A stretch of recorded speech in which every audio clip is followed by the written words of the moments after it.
ফেসবুকে মনে হয় লাইভ দেখা যাচ্ছে, তাই না? চেক করে দাঁড়াও।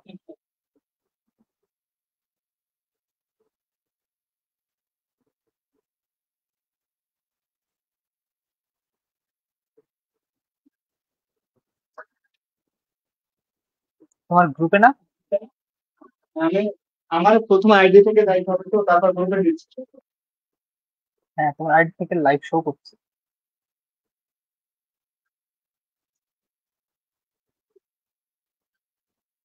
হ্যাঁ, এখন শোনা যাচ্ছে।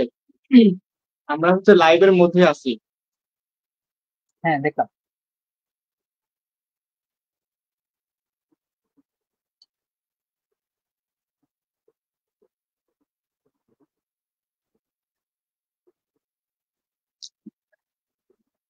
তো ইতি ভাই মনে হয় একটু পরে আসবে। হুম, গ্রুপে শেয়ার করে দাও তোমার। আমি শেয়ার করছি।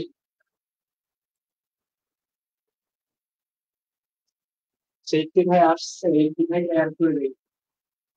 আচ্ছা, দাও।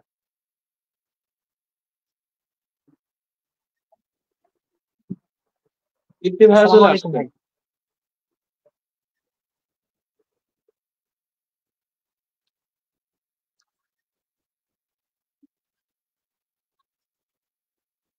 আসসালামু আলাইকুম রহমতুল্লাহি ওয়া বারাকাতুহু।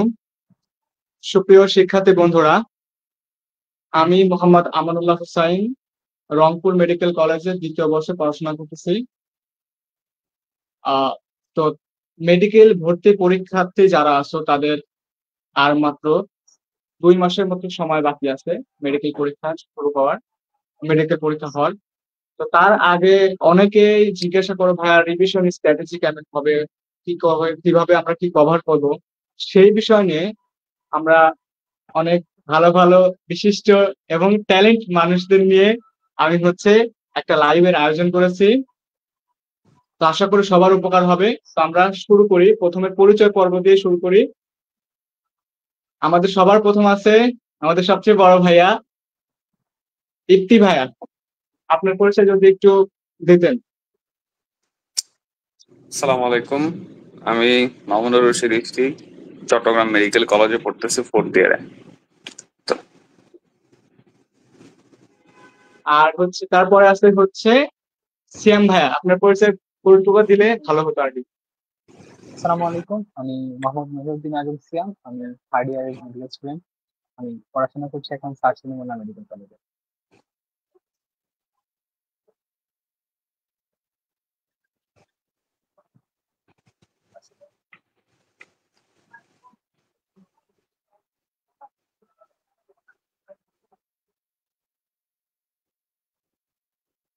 জি হ্যাঁ, ওইটা আমার শোনা যাচ্ছিল না ফোনটা আর কি,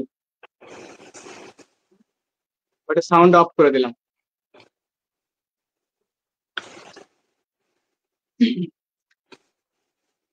প্রথমে আমরা হচ্ছে আহ, ইপ্তি ভাইয়ের কাছে জানতে চাচ্ছি যে ভাইয়া, হচ্ছে লাস্ট 45 দিনে আপনি কিভাবে হচ্ছে আপনার অ্যাডমিশন জার্নিটা কাটাইছিলেন।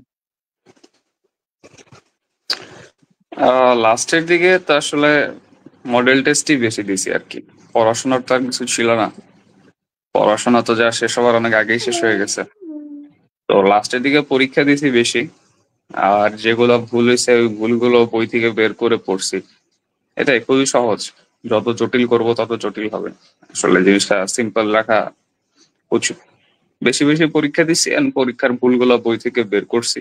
ওইগুলা দেখতাম, ওইগুলা রিভিশন দিতাম।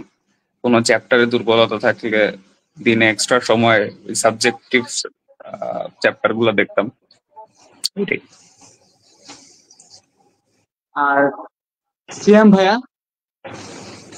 আচ্ছা, আমার ইয়ারে একটু ডিফারেন্ট কেস ছিল। আমাদের সময় হচ্ছে 2.5 মাসে হচ্ছে মেডিকেল, আমাদের 75 ডেজ, 75 দিনের দিন হচ্ছে আমাদের পরীক্ষা ছিল। তো হ্যাঁ, আমরা ওই 76 দিন আমিও অনেক, ছিলাম। হ্যাঁ হ্যাঁ, তো এত ডিপ অনেক বড় সময় আমরা পাই নাই। তো আমার লাস্ট 45 ডেজ আমি ভাবে বলবো না, আমি লাস্ট 1 মাসের সাথে হচ্ছে যে তোমাদের এখনকার রিভিশন স্ট্র্যাটেজি মধ্যে। কারণ এখন হচ্ছে তোমরা ম্যাক্সিমাম স্টুডেন্টই পড়া শেষ করছো, বা কিছু পোর্শন শেষ হইতে কিছু পোর্শন বাকি আছে। আর এখন আস্তে আস্তে রিভিশন প্ল্যানে যাবে। তো আমার লাস্ট 45 ডেজের জায়গায় আমার লাস্ট 1 মাস বা 25 দিন হচ্ছে আমি রিভিশন দেওয়ার টাইম পেয়েছি। আমি তারপরে মোটামুটি কয়েকবার রিভিশন দিয়ে যাইতে পারছি। সুতরাং যারা পিছায় আছো এমন ভাবার কোনো প্রয়োজন নেই যে আমি রিভিশন দিতে পারবো না। এনাফ, হ্যাঁ এখনো যথেষ্ট পরিমাণ সময় আছে, বাকি আছে, পড়াশোনা শেষ করে তারপর রিভিশন দিতে পারবো, সমস্যা নেই। আচ্ছা ভাইয়া, আমার হচ্ছে যে জিনিসটা জানতে চাচ্ছি মেইনলি, যে লাস্ট 45 দিনের কথা বললাম, ওই 45 দিনে আপনারা হচ্ছে রিভাইজ মিনিমাম কতবার দিয়েছেন, বা হচ্ছে রিভাইজ স্ট্র্যাটেজি কিরকম হওয়া উচিত, এই জিনিসটা হচ্ছে মেইন আজকের বিষয় আর কি। একটু ডিটেলস বলবেন ইফতি ভাইয়া। আচ্ছা, আমি আসলে ওইভাবে কোনো স্ট্র্যাটেজি মেনটেন করি নাই পার্সোনালি। আমি ওই যেটা বললাম, পরীক্ষা দিছি, পরীক্ষায় ভুল হয়েছে, ওই ভুলগুলা বের করছি। এই আলাদা করে কোনো রিভিশন আমি দেই নাই, খালি মডেল টেস্ট পরীক্ষায় দিছি। And আমি কি যেটা করি না ওইটা কেমনে বলবো? আচ্ছা, তার মানে কি আপনার হচ্ছে কোনো রুটিন, স্পেসিফিক রুটিন ছিল না? লাইক যেরকম হচ্ছে অনেকে জিজ্ঞেস করে ভাইয়া হচ্ছে শেষের দিন কিভাবে শেষ করব, বা এক সপ্তাহ কিভাবে শেষ করব, এখন হচ্ছে কয়টা সাবজেক্ট একসাথে রিভাইজ দিব, অথবা একটা সাবজেক্ট রিভাইজ দিব কিনা। এইটা যারা দেয় ওরা আসলে ভালো জানে ওরা কিভাবে দেয়, আমি কখনো দেই নাই। আর আমার কাছে মনে হয় যে সবার ইন্ডিভিজুয়াল রিভিশন সিস্টেম আলাদা হওয়া উচিত। যার পড়াশোনার ধরন যেরকম তার সেরকম হওয়া উচিত। আমি আমার যদি সাবজেক্টিভ মানে জায়গাতেই কোনো ঝামেলা থাকে, আমি যদি নাই বুঝি, চ্যাপ্টারই না বুঝি, আমার তো পরীক্ষা দিয়ে কোনো লাভ নাই। আবার আমার পড়ার কিছু নাই, তাও যদি কোচিং এর ভাইয়ারা বলছে দেখে আমি যদি পড়তেই থাকি, পরীক্ষা না দেয়, সেটাও লাভ নাই। সবচেয়ে ভালো হয় কেউ যদি ডেইলি 7-8টা মডেল টেস্ট বা 6-7টা মডেল টেস্ট দিতে পারে, সাথে বই ধরে রিভিশন দিতে পারে, এটা ভালো। কিন্তু আমি ওই সময়টা আসলে পাইতাম না। মনে হয় আমি একটু বেশি অলস ছিলাম বাকিদের থেকে, এত বেশি খুব বেশি প্যারাও নিই নাই। যেদিন মন চাইছে ওদিন অনেক বেশি পরীক্ষা দিছি, আবার যেদিন মন চায় নাই ওদিন খুব বেশি পরীক্ষাও দিই নাই। মোটামুটি নিজে সুস্থ থেকে যেটুকু এফোর্ট দেওয়া যায় ওই এফোর্টে যতটুকু আসে আর কি। আর শ্যাম ভাইয়া আপনারটা? তা আমি আমি আসলে একটা স্ট্র্যাটেজি ফলো করছিলাম। এটা ফলো করার পিছনে আমার একটু ভয় ছিল যে আমি মডেল টেস্টের সময় যখন মডেল টেস্ট গুলো শুরু হবে তখন আমি একটা সবগুলো বই একসাথে কিভাবে পড়বো। তো এটার জন্য হচ্ছে আমি কয়েকজনের সাথে কথা বলছিলাম। তো আমাকে অপু ভাইয়া একটা পরামর্শ দিয়েছিল, আরো এই টাইপের অনেক কয়েকজনের সাথে কথা বললাম। তো একটা আমার কাছে খুব বেটার লাগছে। কিরকম, আমি হচ্ছে আজকের দিনে আমি শুধু বায়োলজি পড়বো, বায়োলজি। আচ্ছা, মডেল টেস্ট দেওয়ার আগে একটা জিনিস হচ্ছে মাথায় রাখা উচিত যে মডেল টেস্ট দেওয়ার আগে অবভিয়াসলি আমাদের সব বই একবার করে অন্তত ভালো করে পড়ে থাকা লাগবে। দেন পসিবল হলে একটা ফার্স্ট রিভিশন খুব ভালোভাবে দেওয়া লাগবে, তারপর আমরা মডেল টেস্টে যাবো, এর আগে না। তাইলে মডেল টেস্ট দিলে তুমি ভুল হোক, অন্তত ভুলটা বইয়ের কোথায় আছে সেটা বুঝতে পারবে, বুঝতে পারছি। আচ্ছা, আমি কিভাবে করছিলাম, আমি ফার্স্টে একটা রিভিশন দিয়ে গেছিলাম। রিভিশনটা কিভাবে দিচ্ছি একবার বলি। 1 সপ্তাহ টাইম ধরে আমি প্রত্যেকটা একদিন একটা বই করে শেষ করার চেষ্টা করছি। আমি বেশি প্রেসারে ছিলাম এই কারণে হচ্ছে আমার সময় ছিল না যে ভাঙে ভাঙা পড়বো একটা একটা বইয়ের হাফ পড়বো, একটা আরেকটা বইয়ের হাফ পড়বো, আমাদের সময় কম ছিল বলতেছি। তো আমি ডেইলি একটা করে বই শেষ করার চেষ্টা করছিলাম লাস্টের দিকে। একটা করে শেষ হতো না, আমার কাছাকাছি শেষ হতো। আমার কখনোই হচ্ছে যে আমি ইচ্ছা করে একটু প্ল্যান বেশি নিতাম যাতে হচ্ছে আমি শেষ না করতে পারি, একটা স্যাটিসফ্যাকশন যাতে কখনো না আসে। শেষ এমনিতে এটা হইতো না। হ্যাঁ হ্যাঁ, হবে না জানি, এই জন্য হচ্ছে একটু বেশি করে রাখতাম। তো দেখা যেত হচ্ছে ধরো আমার 1 সপ্তাহের মধ্যে একবার করে শেষ হয়ে যেত। এরপরে ধরো আমি যখন মডেল টেস্ট দিতাম, যেদিন দিব এর আগের দিন শুধু আমি একটা সাবজেক্ট পড়তাম, বাকিগুলো হচ্ছে আমার রেসিডুয়াল নলেজ অনুসারে যা যা মনে আছে ওটা দিতাম। এরপরে মডেল টেস্টের সময় আরেকটা সাবজেক্ট পড়তাম। এভাবে করে কয়েক সপ্তাহ দিলে আমার হচ্ছে আমার রেসিডুয়াল নলেজ কতটুকু আছে ওটার উপর হচ্ছে আমার একটা আয়ত্ত চলে আসবে যে আমি ঠিকঠাক আশা করতে পারতেছি কিনা, আমার মাথায় আছে কিনা আগের জিনিসপাতিগুলো। আমি এটা ফলো করে গেছিলাম।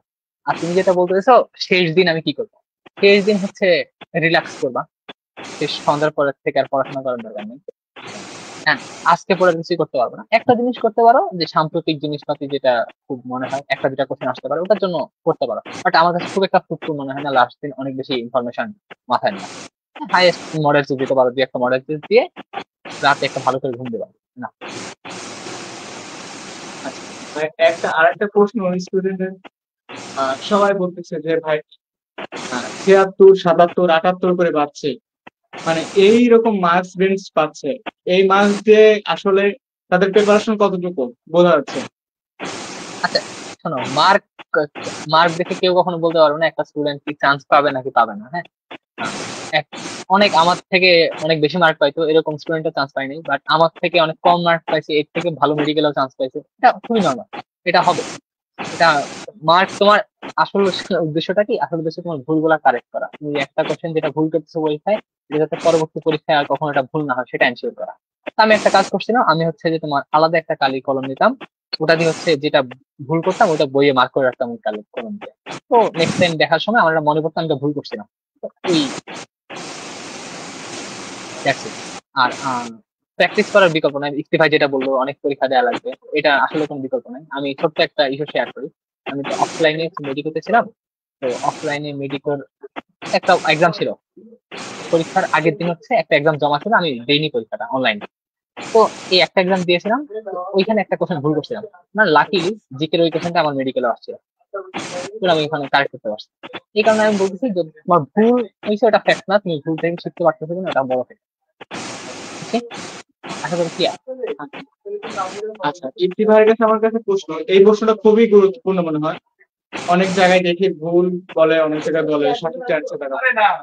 মনে করেন আমাদের তো সাধারণত অনুশীলনী থেকে প্রশ্নগুলো আসে, অনেক প্রশ্ন আসে।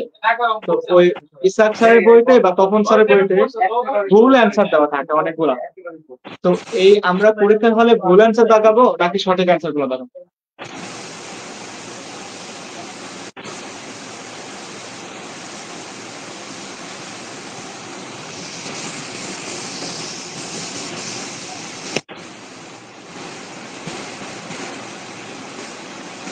আমার কথা শুনতে পাচ্ছেন?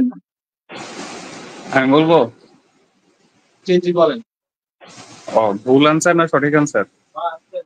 হ্যাঁ, মানে অনুশীলনী প্রশ্নগুলোতে ভুল অ্যান্সার দেখাবো নাকি সঠিক অ্যান্সার দেখাবো? আচ্ছা, অনুশীলনীতে তো প্রশ্ন হাজারে হাজারে আছে। তো ওটার মধ্যে যদি ভুল অ্যান্সারও 1-200 থাকে, এখন এটা কার মনে থাকবে যে 200টা অ্যান্সার ভুল আছে বইয়ে, আমি এগুলা গিয়ে ভুল দেখাবো? যদি কারো মনে থাকে তো ভালো, আর যদি কারো মনে না থাকে সে অবশ্যই সঠিকটাই দেখাবে। পরীক্ষার হলে সবসময় সঠিকটাই দেখানো উচিত, কারণ কোনটা ভুল ছিল কোনটা সঠিক ছিল এত তো মনে রাখার সময় নেই, এত মনে থাকেও না। সুতরাং সূত্র অনুযায়ী, থিওরি অনুযায়ী যেটা সঠিক সবসময় সেটাই দেখানো উচিত। আচ্ছা, এখন আরেকটা প্রশ্নের কথা বলছে হচ্ছে, সিয়াম ভাইয়ের কাছে প্রশ্নটা হচ্ছে ইংলিশ মেমোরাইজিং পার্ট আপনি কিভাবে করতেন? এটা ইংলিশ নিয়ে আমাকে বলতে মেমোরাইজিং বলছে।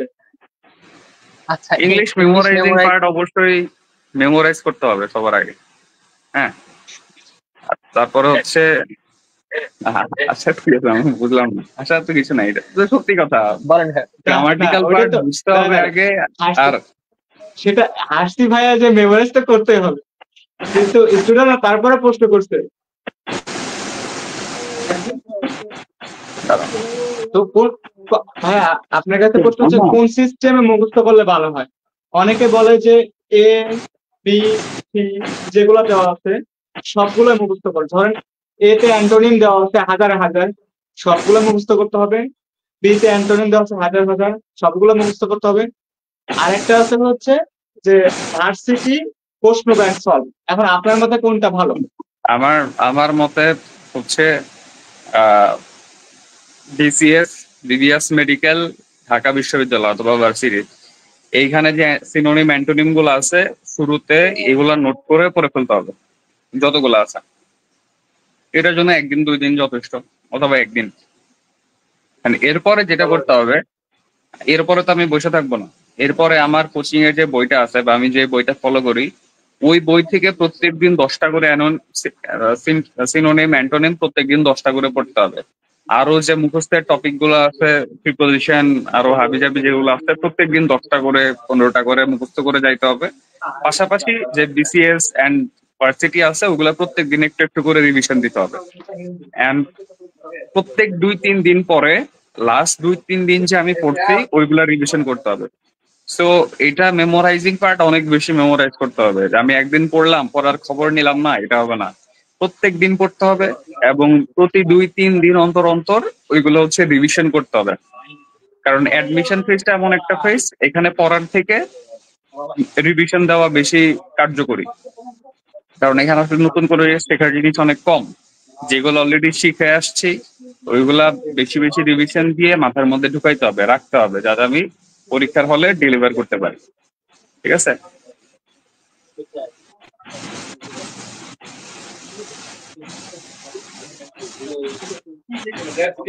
আচ্ছা, শ্যাম ভাইয়ের কাছে প্রশ্ন যে, তাহলে এখন এই লাস্টের এই মাসগুলা একটা স্টুডেন্টের ডেইলি রুটিন কেমন হওয়া উচিত? না, এটা আমি এভাবে বলবো না ডেইলি রুটিন কিরকম হওয়া উচিত। এটা হচ্ছে মানে কার পড়াশোনা। আপনার তো নর্মালি তো ছিল। আমি না, আমি তো আমার একটা ছিল, আমারটা তো আমি চাপাই দেবো না কারণ আমি সাজেস্ট করতে পারি ভাই।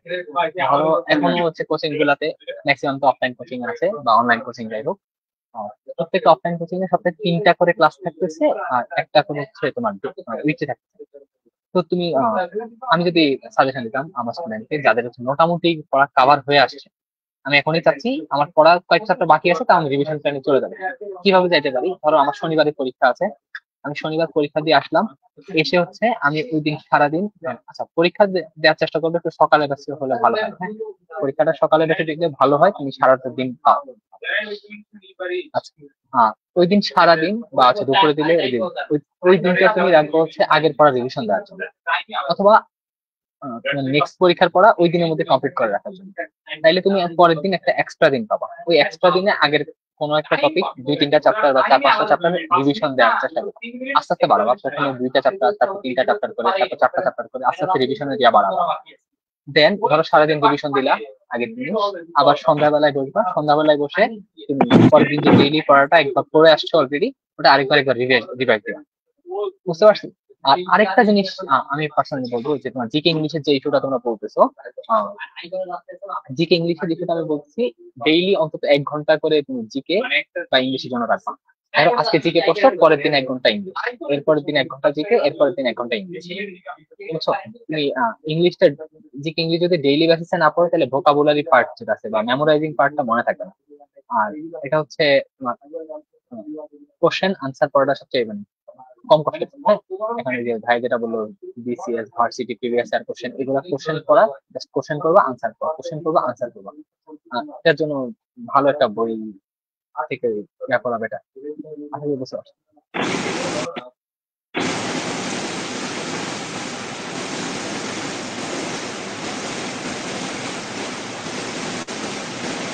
একজন প্রশ্ন করছে কিভাবে নেগেটিভ মার্ক কমানো যায়। কিভাবে নেগেটিভ মার্ক কমানো যায়? হ্যাঁ, জি জি। বেশি বেশি প্র্যাকটিস করা লাগবে। নেগেটিভ মার্কিং যাই হচ্ছে তোমার মেইনলি 50-50 দেখানোর সময়, যেগুলো শিওর, হ্যাঁ 110% শিওর, ওগুলো তো নেগেটিভ মার্ক যাবে না। যেগুলো মোটামুটি পারে ওগুলোও যাবে না, যাবে হচ্ছে যখন 50-50 দেখাবে লাস্টের দিকে, ওইগুলোতে নেগেটিভ মার্কিং যায়। তো ওইটা নিজের অ্যাসেস করতে হবে, বেশি বেশি পরীক্ষা দিয়ে জানতে হবে যে ওর আসলে মানে ইন্ডিভিজুয়াল কিছু মানুষ থাকে যে তাদের খুব ভালো মারতে পারে, তো ও 50-50 চান্স নিবে। আর কিছু কিছু মানুষ থাকে যে আন্দাজে যা 2টা মারলে 2টাই ভুল হয়, তো ও 50-50 কম দাগাবে। তো যত 50-50 কম দাগাবে তত নেগেটিভ মার্কিং আস্তে আস্তে কমে আসবে। আর কিছু মানুষ থাকে যে মনে করে যে আমি যেটা দেখাচ্ছি এটা মনে হয় আমার হইতেছে, এটা মনে হয় সঠিক হবে, কিন্তু পরবর্তীতে দেখা যায় ভুল। এই সমস্যার গোড়া কিন্তু আবার অন্য জায়গায়। এই সমস্যার গোড়া হচ্ছে বেসিকে ও ভালো মতো কোশ্চেনটা ভিজুয়ালাইজ করতে পারে না, বা যে কনসেপ্ট থেকে কোশ্চেনটা আসছে ওই কনসেপ্টে ওর ভালো দখল নাই, এই জন্য ও মনে করে একটা দাগায় আর একটা, নেগেটিভ মার্কিং হয়। তো নিজের প্রবলেমটা আগে আইডেন্টিফাই করতে হবে, পরে ওই মানে সমস্যা অনুযায়ী ওষুধ দিলে ঠিক হয়ে যাবে। শ্যাম ভাই অ্যাড করবেন কিছু? না, আমি এটাতে অ্যাড করবো না, এটা ভালো বলছে এটাতে।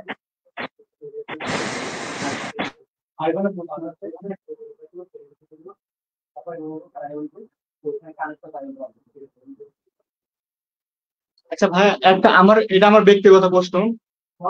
এই যে 2-3 দিন আগে হচ্ছে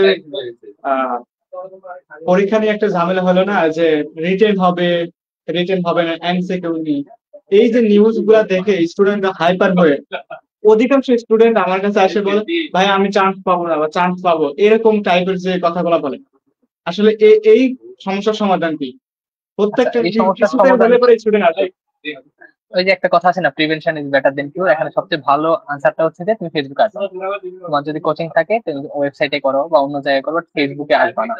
সামহাও অনলাইন কোচিং থাকলে আস্তে আস্তে বাদ দেওয়ার চেষ্টা করো বা আস্তে আস্তে শেষ করার চেষ্টা করো অনলাইন কোচিং অন্তত ক্লাসটা। তুমি এক্সাম দাও ঠিক আছে, বাট অনলাইন কোচিং এর ক্লাসটা আস্তে আস্তে শেষ করো। আহ, আর ফেসবুকে মোটেও আসার দরকার নেই। ফেসবুকে শেষ দিকে আসাটা আমার একটা পার্সোনালি না, অনেক টাইপের গুজব ছড়ায়। এটা তো ছোটখাটো টাইপের গুজব।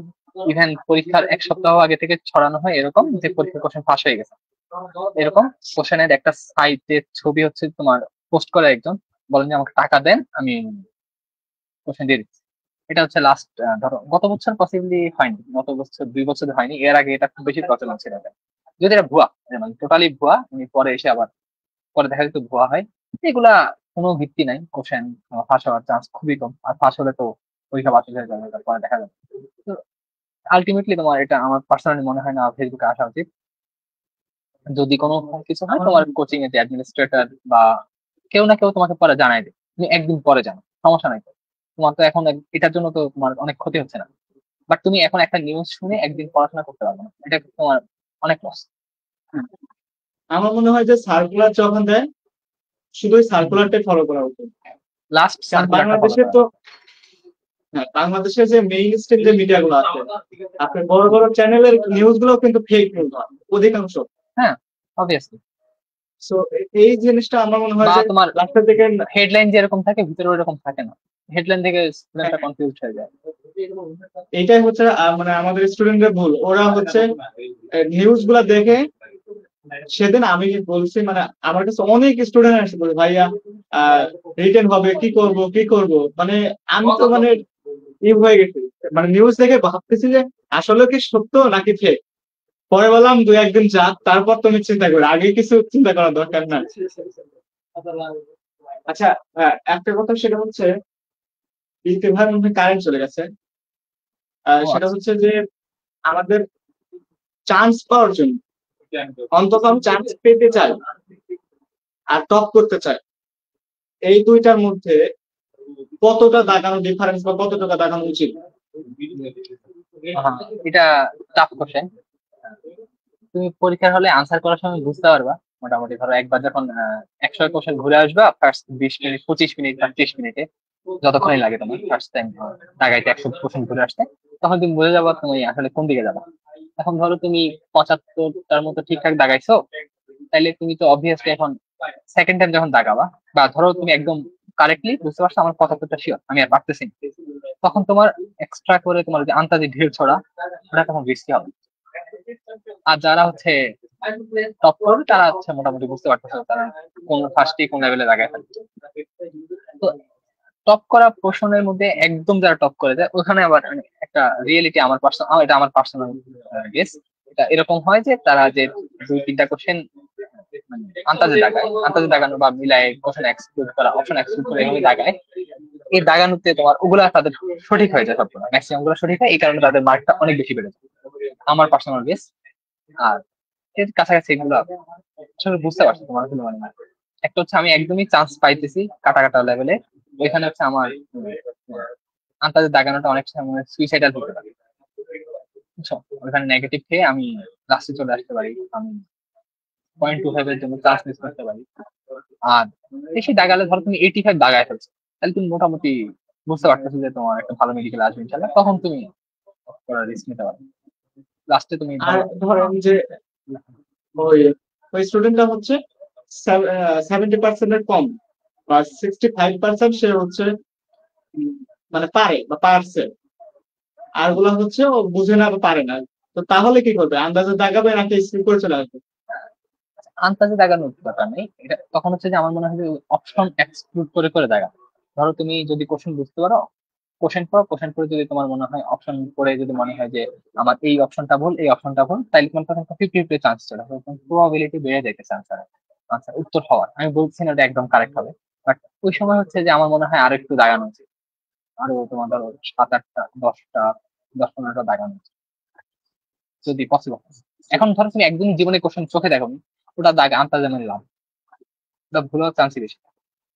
হয়ে গেলে এটা আলাদা। হ্যাঁ, সেটাই। আর কিন্তু আমি একটা বিষয় দেখছি যে আমার যে ফ্রেন্ড সার্কেল ছিল, হুম। ওরা হচ্ছে এত কম দাগায়, তো মানে লাস্টে চান্সই হতো না। কারণ ধরেন আপনার হচ্ছে 70% দাগাই, না 70% দাগাই 70% তার মধ্যে।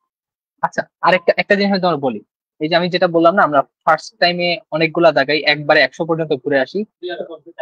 100 পর্যন্ত যখন ঘুরে আসি তখন এটা কি আমরা একদম সঠিক 100% সঠিক ধরে দাগাই, এটা এনশিওর করা লাগবে ওইখানে আমার যাতে কোনোটা দাগাইতে ভুল না হয়। আমি মানে ক দাগাইতে যাই, খ যাতে না দাগাই, এই টাইপের ভুল কিন্তু হয়। তুমি এখানে 70টা দাগাইলে তুমি কখনো আশা করতে পারো না তুমি 70 দাও, ওখানে তোমার 4 মার্ক, 2-3 মার্ক, 3-4 মার্ক এমনি কমে যাবে, মানে কোনো কারণ ছাড়া কমতে পারে। যে এইভাবে বিভিন্ন মেসেজ দিচ্ছেন, তাই কারেন্ট চলে গেছে। আচ্ছা, যাই হোক, আপনার কাছে আমার প্রশ্ন সেটা হচ্ছে যে এই যে এখন আমাদের হচ্ছে শেষের 1 মাস আছে, তাই এই সময় হচ্ছে মানে অফলাইন আর অনলাইন যে মডেল টেস্ট গুলা, সেটার মধ্যে কোনটা দেওয়া বেস্ট? হ্যাঁ আচ্ছা শোনো, তোমার অনলাইন একটা ব্লেসিং আমাদের জন্য। তো, আগে যখন যেরকম হইতো মেডিকেল এডমিশনের কয়েকদিন আগে হচ্ছে আমাদের সব কোচিং অফ করে দিত, তাই না? তখন ওই যে বাসায় বসে করা লাগতো, তো এখন বাসায় অনলাইনে করতে পারবো, সমস্যা নেই। বাট আমি বলতেছি যে অনলাইনে ফেসবুকে আনা আসছে, অবভিয়াসলি অনলাইন কোচিং করতে পারো, ক্লাস করতে পারো, এটা যদি ওয়েবসাইটে থাকে খুব ভালো হয়। ফেসবুকে আসলে কি তোমার ডিফারেন্ট টাইপের ডিফারেন্ট ইস্যু, এগুলো নিউজ টিউজ চোখে পড়বে, তুমি মিস ইন্টারপ্রেট হবে, তোমার হচ্ছে পড়াশোনা একটু হ্যাম্পার হবে। এটা আমি চাচ্ছি না। লাস্ট 1 মাস তুমি দিতে পারো একটা ডেইলি, ধরো তোমার হচ্ছে যদি মডেল টেস্ট কোচিং এ একদিন পর পর হয়, ধরো শনি সোম বুধ হয়, এরকম হয়, তো তুমি রবি মঙ্গল বৃহস্পতি আরেকটা মডেল টেস্ট দিলা মানে অনলাইন। লাস্ট 1 মাস তো আবার হচ্ছে অফলাইন বন্ধ থাকে কোচিং গুলো। হ্যাঁ হ্যাঁ, লাস্ট 1 মাস না, মানে হচ্ছে তোমার একটা ডিউরেশন ভ্যারি করে, কতদিন বন্ধ, পুরো 1 মাস যে বন্ধ থাকে এরকম। দেখ আমাদের সময় হচ্ছে লাস্ট 10 দিন অফ ছিল, 10-12 দিন মনে হয়। তার মানে আপনার কথা হচ্ছে, মূল কথা হলো যে ফেসবুকে যদি পরীক্ষাগুলো হয় তাহলে না দিয়ে এইটা দেওয়া উচিত, মানে ওয়েবসাইট থাকবে সেটা দেওয়া উচিত। হ্যাঁ হ্যাঁ হ্যাঁ, ওয়েবসাইট ম্যাক্সিমাম কোচিং এর এখন ওয়েবসাইট আছে, ওয়েবসাইট সুবিধাটা আছে, কারণ বেশিরভাগ স্টুডেন্ট প্ল্যাটফর্মে তো ওয়েবসাইট অথবা টেলিগ্রাম আছে। টেলিগ্রাম থাকলে তো কারো সমস্যা হয় না। আচ্ছা ভাইয়া, এখন আপনার কাছে প্রশ্ন, সেকেন্ড টাইমারদের জন্য স্পেশাল কোনো কিছু আছে নাকি আপনার কাছে? কারণ ওদের তো আবার 3 মার্ক কাটে যাবে, অনেকে 5 মার্কও কাটা যাবে। আমি পার্সোনালি মনে করি সেকেন্ড টাইম আমরা পড়াশোনা আগে থাকে, কিন্তু সবচেয়ে অনেক বেশি নার্ভাস থাকে। তো তোমার আলটিমেট একটা জিনিস মনে রাখিও, তুমি নার্ভাস হয়ে পরীক্ষা খারাপ করলে তোমার আলটিমেট লাভ নেই। তুমি পরীক্ষা দিয়ে আসো, এরপরে ইচ্ছা মতো নার্ভাস হয়ে যাও, সমস্যা নেই, পরীক্ষা হল থেকে বের হয়ে এরপরে নার্ভাস হয়ে একদম অজ্ঞান হয়ে যাও, ওটা ফ্যাক্ট না, সরি মানে খারাপ ওয়ার্ডের জন্য। বাট তোমার এই যে পরীক্ষার হল, ওই 1 ঘন্টা মাথা ঠান্ডা রাখা লাগে ফর সেকেন্ড। আর সেকেন্ড টাইমের জন্য আমি বলবো যে তোমরা রিভিশন একটু বেশি দেবে, যেহেতু তোমাদের এখন ম্যাক্সিমাম টপিক পড়া শেষ। এখন একবার অনেকে তো তোমার আরো বেশি শেষ, সেকেন্ড টাইমের অনেক আগে থেকে পড়াশোনা শুরু করে। তো তোমরা এখন থেকে হচ্ছে যে চেষ্টা করো যে মডেল টেস্ট যদি দেওয়া যায় এটা ভালো হয়। এখন লাগলে হচ্ছে কিছু দেখবা যে তোমার কোচিং কি করে, তোমার মডেল টেস্টের কপি বিক্রি করে। হ্যাঁ, এটা চেক করতে পারো, এটা হচ্ছে বিভিন্ন অনলাইন প্ল্যাটফর্মও তোমার মডেল টেস্টের কপি সেল করে, এটা কালেক্ট করে বাসায় হচ্ছে এটা ট্রাই করতে পারো। বাসায় হচ্ছে ডেইলি যেদিন গ্যাপ থাকে ওই দিন একটা করে দিতে পারো। আর যদি পসিবল হয় টাইমটা হচ্ছে 10টার সময় দেওয়ার চেষ্টা করবে, সকাল 10টায়, মানে একটা প্র্যাকটিস। আচ্ছা, এখন আমি যেটা বলছি সেটা হচ্ছে এই যে নার্ভাসনেস এর কথা বললেন, যে ওরা পকেটে পড়া থেকে সবকিছু নার্ভাসনেস এর কারণে পরীক্ষাগুলো দিতে, যে নার্ভাসনেস তাহলে আমি কিভাবে কমাবো? মানে এই জিনিসটা পরীক্ষা হল তো কমে না অনেকে। যেমন আমার কথা বলে, আমি যদিও প্রথম জায়গায় এরকম ছিলাম যে চান্স পাবো, সে যা হোক হোক, আমার চিন্তা ভাবনা ছিল এরকম, আমি তো সেকেন্ড টাইম চান্স পাইছি। কিন্তু অনেকের এই চিন্তা ভাবনা থাকে যে আমি চান্স পাবো কিনা গ্যারান্টি না, এই জন্য দাগাতেও কম লাগে। এই জিনিসটা আমরা কিভাবে ছিলাম? আচ্ছা, এখানে হচ্ছে ফ্যামিলি সাপোর্ট অনেক বড় একটা ইস্যু, বুঝছো? ফ্যামিলি সাপোর্ট একটা বড় ইস্যু। তোমার ফ্যামিলি তোমার সাথে কিরকম আছে আমার মনে হয় আমাদের প্রবলেম গুলো বাবা মার সাথে শেয়ার করা উচিত। ওনারা হচ্ছে যে ওনাদের সাপোর্ট ছাড়া আসলে নার্ভাসনেস কমাটা এই টাইমটা খুব ক্রিটিক্যাল আমার পার্সোনালি মনে হয়। আর ওটা হচ্ছে তোমার নিজে ঠিক করা লাগবে। আর যদি যাদের অনেক বেশি প্রবলেম তারা সাইকোলজিস্ট দেখাতে পারে, হয়তো যেটা হচ্ছে তোমার ইনস্ট্যান্ট টেনশন কমায় রাখবে। হ্যাঁ, এই যে আমার স্টুডেন্ট বলে যে কিছুক্ষণ পর পর নাকি তার প্যানিক অ্যাটাক হয়। সে কি যেন একটা রোগের নাম বলছে ভাই, ফুল ফর্ম দিচ্ছে আমার এখনো মনে নেই। তো ওই শুধু এই রোগে আক্রান্ত হয়ে মানে কিছু হলেই সে বলে যে আমার পড়া হচ্ছে না, একেবারে একদিন বা 10-15 ঘন্টা পড়াশোনা হয় না, সে ওটা থেকে ডিটাচ হয়ে যায়। এই যে প্রবলেম গুলো এটা কিন্তু সিরিয়াস লাগছে। হ্যাঁ, ধরো আমি একদিন আর পড়তে পারতেছি না একটা একটু, এটা ক্ষেত্রে আমার মনে হয় ডক্টরের সাথে কনসাল্ট করা, ডক্টর দেখাইতে হবে, এখন ডক্টর দেখানো উচিত। বাট যাদের ছোটখাটো প্রবলেম আছে, প্যানিক অ্যাটাক অনেক বেশি হয় না বাট হয়, তারা হচ্ছে যে নিজেকে এই বুঝটা দিতে পারো যে আলটিমেটলি নার্ভাস হয় আমার পরীক্ষায় লাভ নেই, নার্ভাস হয়ে আমার পরীক্ষায় লাভ নেই, নার্ভাস হয়ে উল্টা আমি আনসার ভুল করবো, আমার পারা আনসার ভুল করলে আমার চান্স মানে পাওয়ার হারটা কমে যাবে। আমি ধরো একটা কোশ্চেন আসছে এটা আমি জীবনে দেখিনি, ওটার জন্য গিল্ট ফিলিং হবে না, তোমার কখনো এটার জন্য গিল্ট ফিলিং হবে না। বাট তুমি একটা কোশ্চেন পারো, ওটা ঠিকঠাক না দাগাইতে পারলে তোমার গিল্ট ফিলিং এ সব খারাপ, মানে সবচেয়ে বেশি খারাপ হবে তখন যখন তুমি একটা কোশ্চেন পারো বাট ঠিক দাগে আসতে পারো না। তো নার্ভাসনেস মানে এটা নিজেকে বুঝতে, নিজে কাউন্সেলিং করতে হবে। আর ফ্যামিলি ইস্যু বললাম, মা বাবা আসলে এসব জিনিস আসলে টিচাররা কাউন্সিলিং করে কিছু করতে পারে, আমার যতটুকু ধারণা। টিচাররা আমাকে বলছে না, অনলাইন টিচার তুমি চিন্তা করো, টিচারের সাথে তুমি কতক্ষণ থাকবে টিচারের সাথে, মা বাবার সাথে তুমি বাকি ম্যাক্সিমাম টাইম থেকে কাটাবে। তো আমার পার্সোনালি মনে হয় যে মা বাবার ইয়াটা বেশি, টিচার অনেক বড় ইফেক্ট হলো না, টিচার পরামর্শ দিতে পারে। মা বাবা তো অবশ্যই, কারণ যার ফ্যামিলি সাপোর্ট ভালো, যেমন আমি বলি যে আমার ফ্যামিলি সাপোর্ট এত ভালো ছিল, আমি ধরেন হচ্ছে পারবো না বলে আমার আম্মুর কাছে গাড়ি দিতাম, আম্মু বলতো তুমি তুমি চেষ্টা করতে তুমি পারবে। এটা মানে ফ্যামিলি সাপোর্ট অবশ্যই দরকার, বা সারাউন্ডিংস এর সাপোর্টটা সেটাও দরকার, কারণ অনেক বড় ভাই আছে মানে সেগুলো হচ্ছে চাইলেই শুধু অপমান করে, মানে মনোবলটা কমায় দেয়। আমি আমার নিজের জীবনে পাইছি এগুলা। তো যাই হোক, আমি আরেকটা প্রশ্ন করতেছি যে এই বছর আমি যতটুকু নিউজ বা যে যা কিছু দেখছি, প্রশ্ন প্যাটার্ন চেঞ্জ হবে। এই প্রশ্ন প্যাটার্ন যে চেঞ্জ হবে, আপনার ধারণা কিরকম হতে পারে এই জিনিসটা? কোশ্চেন প্যাটার্ন চেঞ্জ হতে পারে, একটাই এখন পর্যন্ত তোমার মানে ফ্রুটফুল একটা কথা পাওয়া গেছে, মানবিক গুণাবলীর কিছু কোশ্চেন থাকতে পারে। সেই ক্ষেত্রে ওটা আমরা সার্কুলার, আমাদের কাছে জিজ্ঞেস করো। হ্যাঁ ওটা হচ্ছে যে সার্কুলার দেওয়ার আগ পর্যন্ত হচ্ছে আমি শিওর হতে পারতেছি না, তবে ধরে নিতে পারতেছি এখনো প্রায় 10 মার্কের মতো তোমার এই টাইপের কোশ্চেন থাকতে পারে। হ্যাঁ, তাহলে তোমার হাইয়েস্ট ওই যে মান বন্টন একটু চেঞ্জ আসবে, আর কিছু না। আচ্ছা, আর বাকি যে প্রশ্নটার কথা বলতেছো, দেখো তুমি যেভাবে পড়ছো হাইয়েস্ট হয়তো যে এমসিকিউ প্যাটার্নটা চেঞ্জ হবে, তো আলটিমেটলি বই তো চেঞ্জ হচ্ছে না, কিন্তু বই পড়ছো কিন্তু বসে বসে এমসিকিউ সলভ করতে পারছো না, তাই না? শুধু এমসিকিউ তো সলভ করতেছো না, তুমি পড়তেছো বই। তোমার হচ্ছে যে পরীক্ষার হলে মানায় নিতে হবে যে ধরো যদি কোশ্চেন টাফ হয়, এটা কোনো নিশ্চয়তা নেই।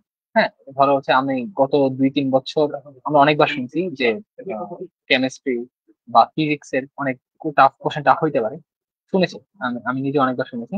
আলটিমেটলি দেখা গেছে কেমিস্ট্রি বা ফিজিক্স ওখানে ম্যাক্সিমাম কোশ্চেন অনুশীলনী থেকে আসে। তো হাজারি স্যার, কবির স্যার এইসব অনুশীলনী বাদ দেওয়া যাবে না, physics Ishak sir, Tapan sir অনুশীলনী কিছু বাদ দেওয়া যাবে না। হ্যাঁ, এখন আমি কি শুধু অনুশীলনী সলভ করবো না, মানে বই পড়ে তারপর অনুশীলনী করবো, আগে চ্যাপ্টার পড়বো তারপর অনুশীলনী করবো, বুঝছি? তাইলে হচ্ছে ধরো আমার পুরো বইটা যদি আয়ত্ত থাকে, আমার কোশ্চেন বইয়ের ভিতর থেকে তো কোশ্চেন দেবে, তাই না? হ্যাঁ, কয়েকটা কোশ্চেন হইতে পারে যে আমি টাফ আসতেই পারে, 4-5টা কোশ্চেন আসতেই পারে, তো ওটা তোমার চান্স ইয়ে করবে না। ওটা হইতে পারে যে তোমার ওই যে যেটা বলো তুমি টপ রেজাল্ট করা, ওইটা ওখানে তোমার চান্স পাওয়ার ক্ষেত্রে কঠিন কোশ্চেন গুলা এক হবে না।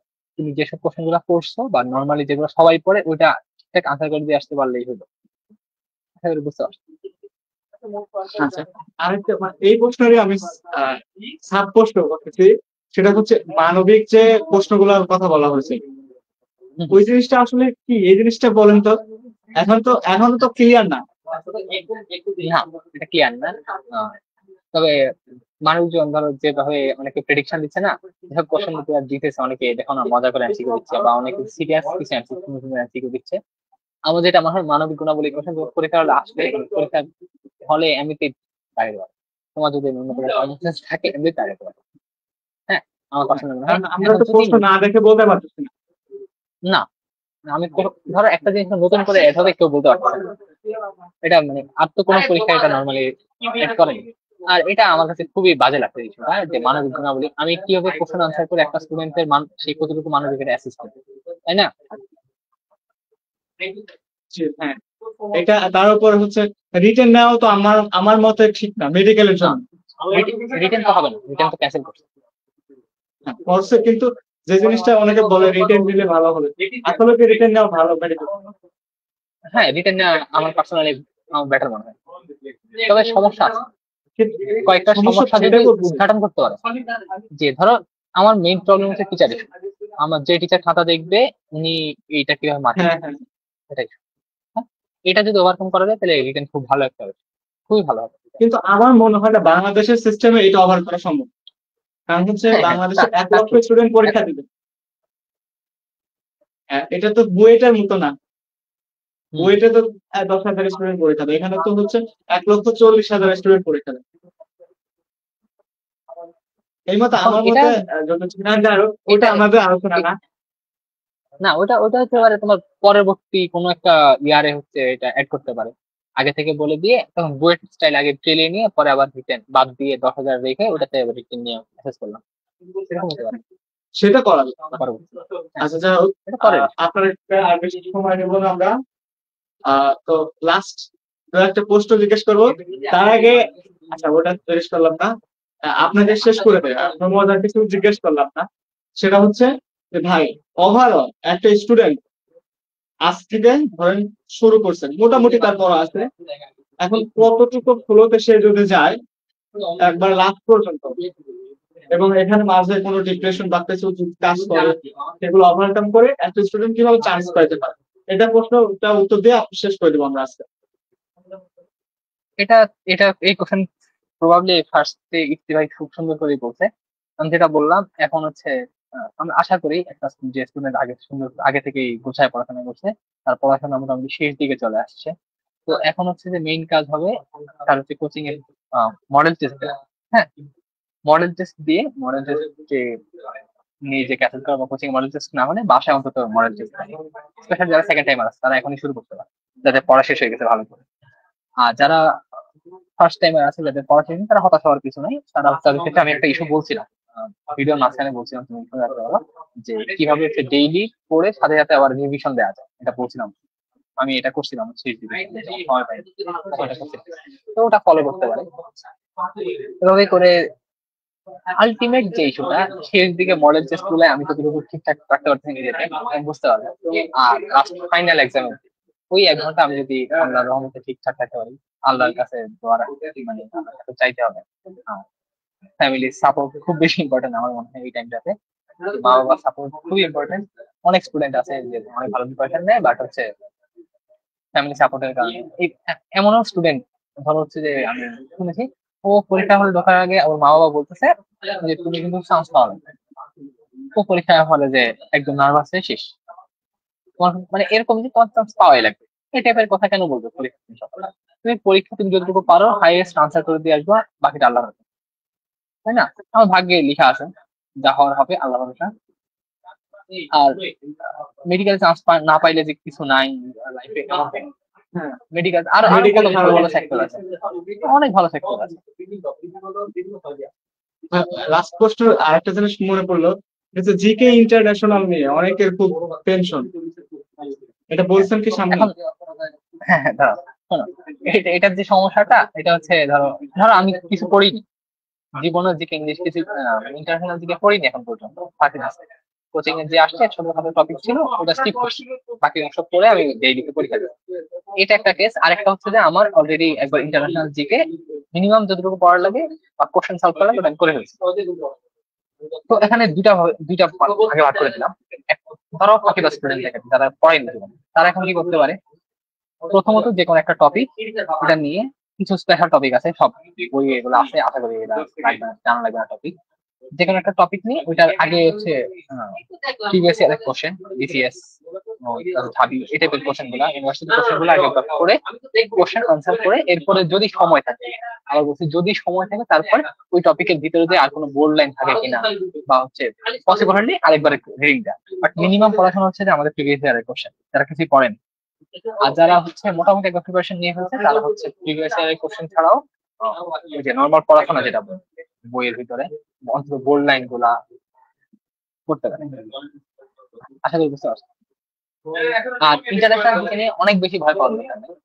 অনেক বেশি কোশ্চেন আসবে, এটা আমরা এক্সপেক্ট করি না। হাইয়েস্ট তোমার ধরো 3টা বা 4টা কোশ্চেন আসবে। তো এটার জন্য তোমার একটা পুরো বই মুখস্থ করা মোটেও অ্যাপ্রোপ্রিয়েট না। তাই ওই যে বললাম হ্যাঁ হ্যাঁ, যে এই যে এর আগে আমাকে জিজ্ঞেস করছে ভাইয়া হচ্ছে, নাম বললাম না, কোচিং এ 527 পেজটা ওই শুধু 10 মার্কের জিকের জন্য। একটা আমরা হচ্ছে বোটানি বা জুলজি দুইটা বই মেলাও তো 700-800 পেজটা পড়ে, আর 10 মার্কের জন্য যদি আমার হচ্ছে 527 পেজটা পড়তে হয়, এর যৌক্তিকতা আমি দেখি না এখন। না অবভিয়াসলি এই জন্য হচ্ছে যে টেকনিক অ্যাপ্লাই করতে হবে, যে টপিকটা বেশি ইম্পর্টেন্ট ওইটা আমরা পড়বো, ইতিহাসে জাস্ট পড়বো। বাট যেটা লেস ইম্পর্টেন্ট ওইখানে জাস্ট কোশ্চেন সলভ করবো বা কোনো বোর্ড লাইন থাকলে ওটা পড়বো। That's it. আচ্ছা, আজকে আমাদের আর কোনো প্রশ্ন দেখি, যদি প্রশ্ন থাকে। শেষ করো। আচ্ছা, শেষ করে দিচ্ছি, প্রশ্ন থাকলে পরে। এরকম প্রশ্ন নাই, তবে আমার আপনার কাছে প্রশ্ন, আমরা বিয়ের দাওয়াত কবে পাচ্ছি? এখনো কোনো প্ল্যান নাই, আল্লাহ জানে। দোয়া করিও। আল্লাহ হাফেজ। আল্লাহ হাফেজ। আজকের মতো আসসালামু বিদায়। আসসালামু আলাইকুম। ভালো থাকেন, সুস্থ থাকেন, আমরাও সুস্থ থাকি, মেডিকেল পরীক্ষাটাও যেন সুস্থভাবে হয়। ইনশাআল্লাহ। আর ভাই আমার সামনে পরীক্ষা আছে, দোয়া করবেন। আমারও পরীক্ষা আছে, আমারও তো আছে সামনে। তোমাদের আচ্ছা কাছাকাছি ঠিক টাইম, আছে। আমাদের হচ্ছে যে 1 সপ্তাহ ব্যবধান। আচ্ছা আল্লাহ হাফেজ। আচ্ছা ঠিক আছে, ঠিক আছে, আল্লাহ হাফেজ, আসসালামু আসসালামু আলাইকুম। আলাইকুম।